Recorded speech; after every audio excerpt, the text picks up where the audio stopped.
Keanu Reeves stands as one of Hollywood's most beloved figures, not just for his roles as Neo in The Matrix or John Wick, but for the man he has become through decades of personal struggle.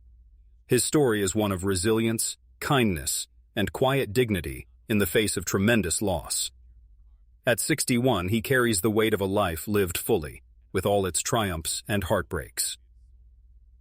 Born on September 2, 1964, in Beirut, Lebanon, Keanu Charles Reeves entered a world already marked by instability. His name means cool breeze over the mountains in Hawaiian, a fitting description for someone who would later bring calm to countless lives. His father, Samuel Nolan Reeves Jr., was a Hawaiian geologist with Chinese, Portuguese, and English heritage. His mother, Patricia Taylor, worked as an English costume designer. Their marriage crumbled when Keanu was just 2 years old, setting the pattern for a childhood defined by absence and uncertainty. His father's disappearance left a hole that would never fully heal. Keanu saw him for the last time when he was 13, on Hawaiian soil. There were no final words, no explanation, just silence that stretched across decades. Years later, Keanu would reflect that he and his siblings believed their lives would have been better with their father present, but that hope never materialized. The absence taught him early that people could vanish without warning, a lesson that would prove tragically prophetic in his later life. Patricia struggled to provide stability as a single mother. Her work moved the family constantly, from Beirut to Sydney, then to New York, and finally to Toronto. She remarried several times, searching for security, but each relationship eventually failed. This carousel of stepfathers meant Keanu never experienced the steady presence of a father figure. He had half-sisters and step-siblings from these various relationships, but only his younger sister Kim shared both parents and understood the particular chaos of their upbringing. For the Reeves children, home was always temporary. They lived out of suitcases, never staying in one place long enough to put down roots. Keanu attended 4 different high schools in 5 years, making it nearly impossible to form lasting friendships or feel a sense of belonging. His dyslexia made school even more challenging. Letters seemed to dance on the page, making reading a constant struggle while classmates moved ahead with ease. Teachers often mistook his restless energy and constant questions for defiance rather than a genuine desire to understand. One principal expelled him for asking too many questions. Keanu later admitted he couldn't help questioning everything, even when it got him into trouble. He was labeled a difficult student, but in reality, he was simply a boy trying to make sense of a world that kept shifting beneath his feet. The constant moves and academic struggles left him feeling like an outsider, never quite fitting in anywhere. Hockey became his refuge. As a goalkeeper, he earned the nickname The Wall for his skill and determination. On the ice, he found something he had rarely experienced elsewhere: respect, identity, and belonging. He dreamed of playing in the Ontario Hockey League and even imagined representing Canada in the Olympics. For a boy who had never had a stable home, hockey represented everything he longed for: purpose, community, and the chance to excel at something meaningful. Then, at 15, injury crushed that dream. A devastating accident left him unable to continue playing at a competitive level. The one thing that had given his life structure and meaning was suddenly gone, teaching him once again how quickly security could disappear. The loss of hockey was devastating, but it also opened a door he hadn't expected. With his athletic dreams ended, he began to notice the stage and screen in new ways. Performance became his new outlet. Though dyslexia made memorizing scripts difficult, he discovered that cameras demanded honesty more than speed. He took small roles in Canadian television shows and even appeared in a Coca-Cola commercial, desperate to prove he belonged in this new world. These weren't glamorous beginnings, but they were survival wages for someone who had already learned to adapt to whatever life threw at him. With little more than determination and a beat-up car, Keanu drove to Los Angeles to chase his acting dreams.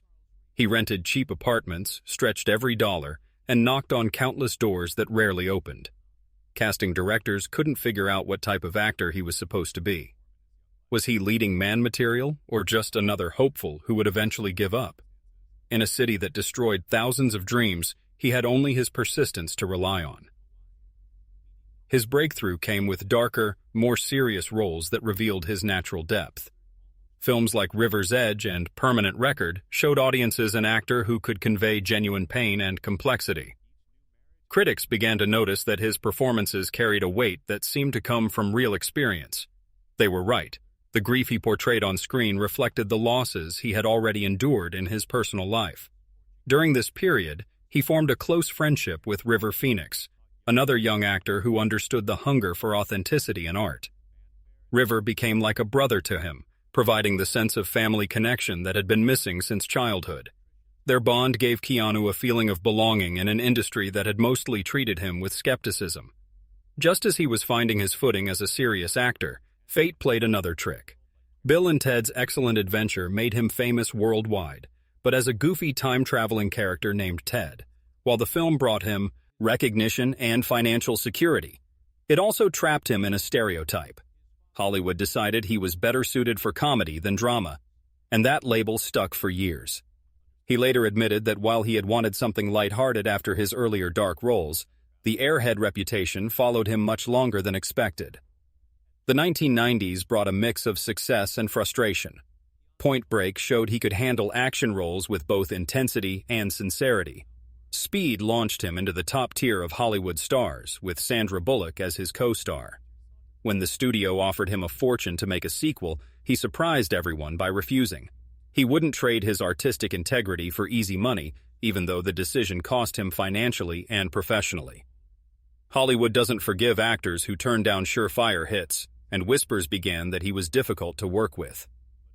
Films like Johnny Mnemonic and Chain Reaction failed to connect with audiences, and critics began to circle like vultures. Maybe he really was just a pretty face with limited talent, they suggested. But then, My Own Private Idaho, working alongside River Phoenix, proved he could deliver raw, intimate performances that no critic could dismiss. River wasn't just his co-star. He was the closest thing to family Keanu had found in Hollywood. Their friendship provided sanctuary in an industry built on fake relationships and hidden agendas. Everything changed with The Matrix in 1999. To become Neo, Keanu transformed his body and mind through months of punishing training. Martial arts sessions left his muscles screaming. Wire work twisted his frame until every joint ached. A serious neck injury during filming required surgery, with doctors warning that paralysis was possible. While still wearing a medical brace, he returned to training, determined not to let the audience down. The physical toll was enormous. But the result was a character and film that redefined science fiction cinema. Success brought its own challenges.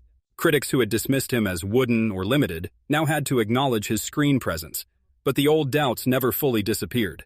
The same persistence that had carried him through childhood instability and early career struggles now carried him through Hollywood's fickle attitudes. Every insult became motivation to climb higher.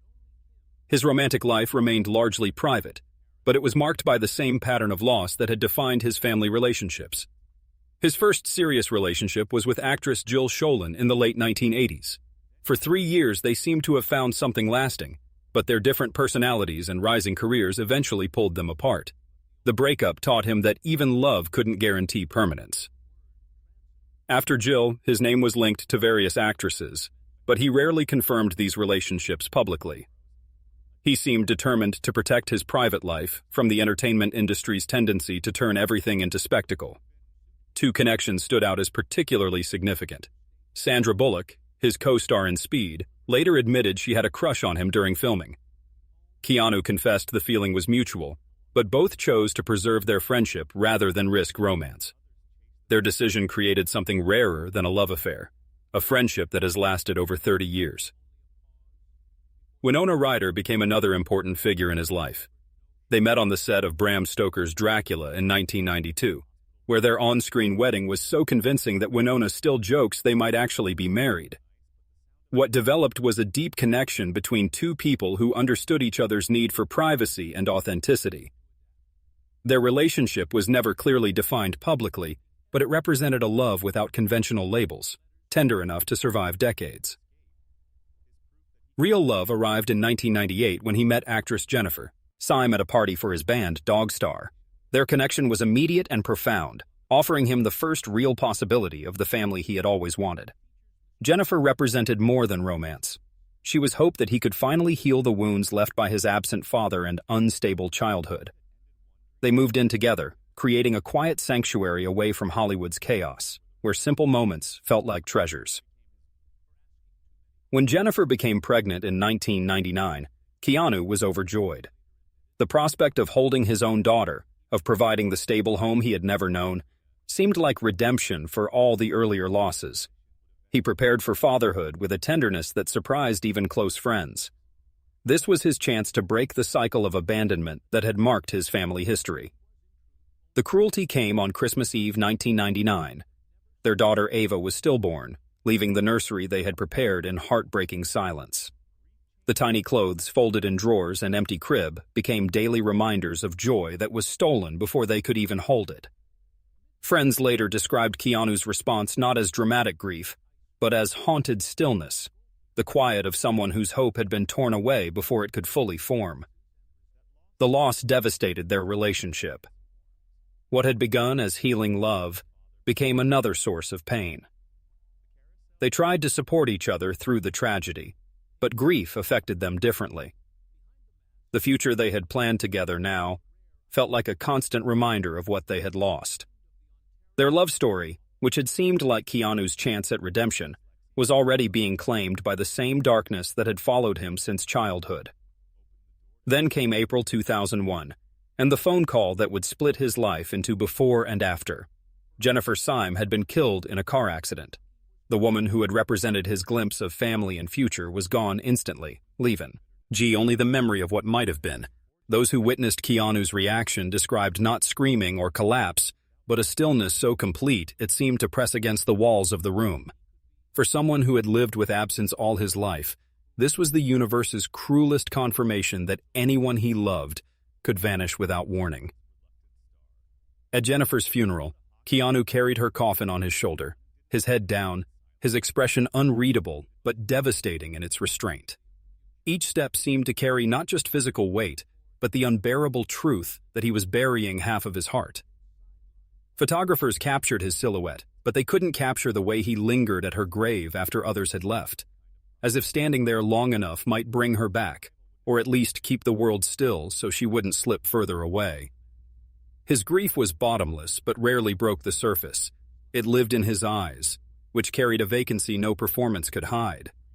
It lived in the heaviness of his walk, in the pauses that punctuated his voice, in the quiet distance that began to define his presence. He returned to film sets and continued working, but nothing in him was unchanged. On screen, he could dodge bullets and survive impossible battles. Off-screen, he lived with the knowledge that in the one battle that mattered most, he had been powerless to save the person he loved. Around the same time, his sister Kim was diagnosed with leukemia. Keanu's life became a pendulum swinging between Hollywood's bright lights and hospital corridors. While the world saw him as Neo, the indestructible savior, he was actually a brother sitting in uncomfortable chairs, reading aloud through endless nights while fluorescent lights hummed overhead. He held Kim's hand as chemotherapy drained her body, his voice steady even when his heart broke with every pause in her breathing. The contrast was almost unbearable. Fans screamed his name on red carpets while he whispered Kim's name in quiet prayers, begging for miracles medicine couldn't always promise. He quietly bought a home near Los Angeles so Kim would never feel far from him. He rearranged entire shooting schedules to fly back to Toronto at a moment's notice. He turned down roles without explanation because some days nothing mattered more than sitting at his sister's bedside. Kim eventually reached remission after years of treatment, but the experience left permanent scars on Keanu. He had watched someone he loved more than himself suffer day after day, realizing that all his money and fame couldn't take her pain away.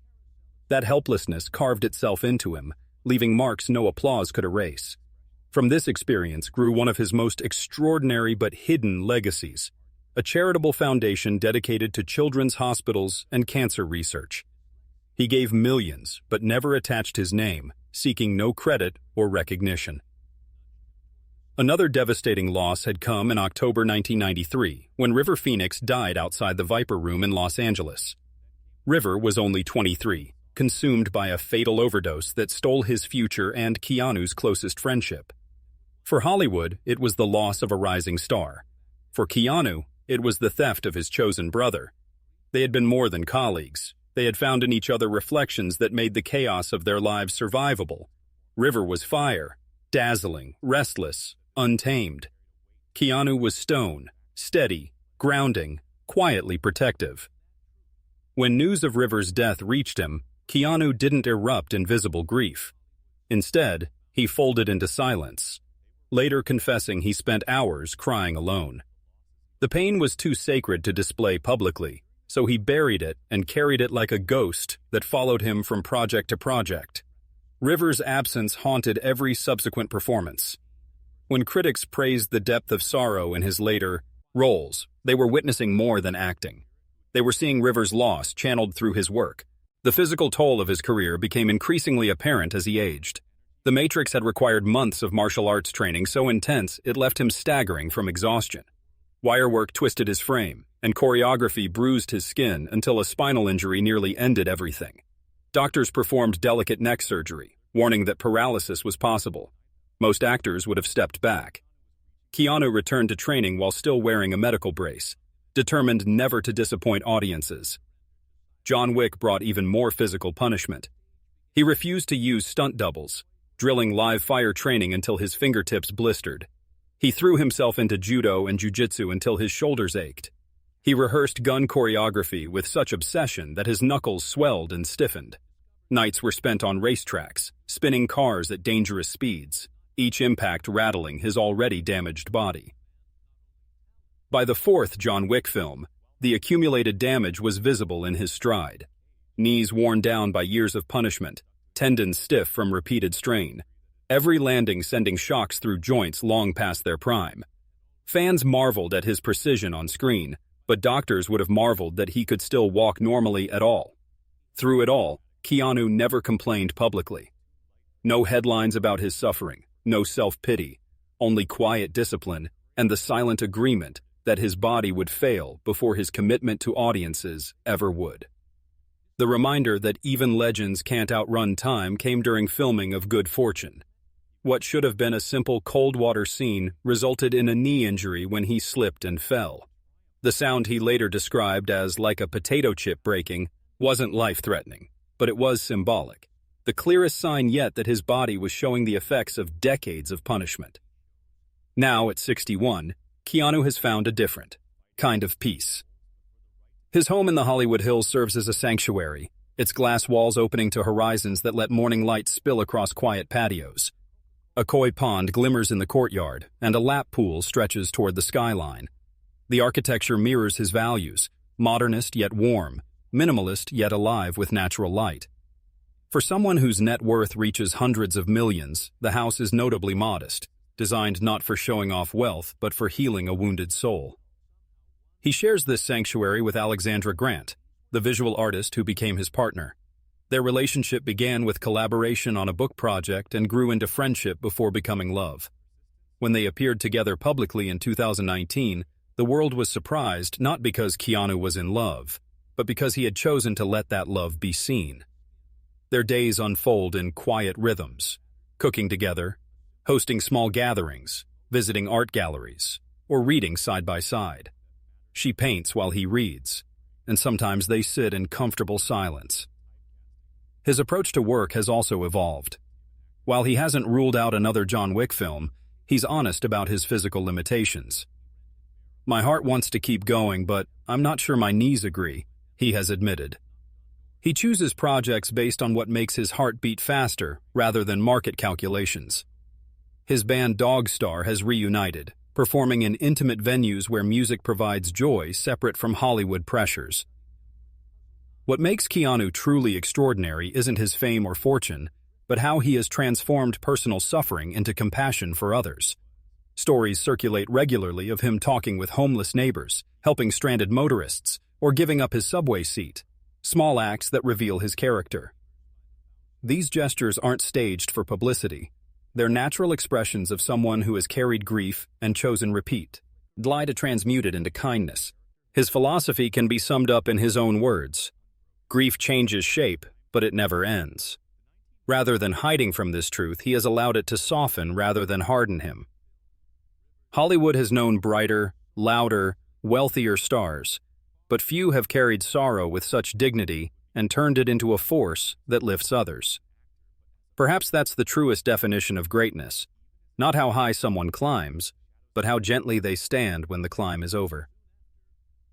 Keanu Reeves's legend isn't built on the bullets he dodged as Neo or the armies he defeated as John Wick.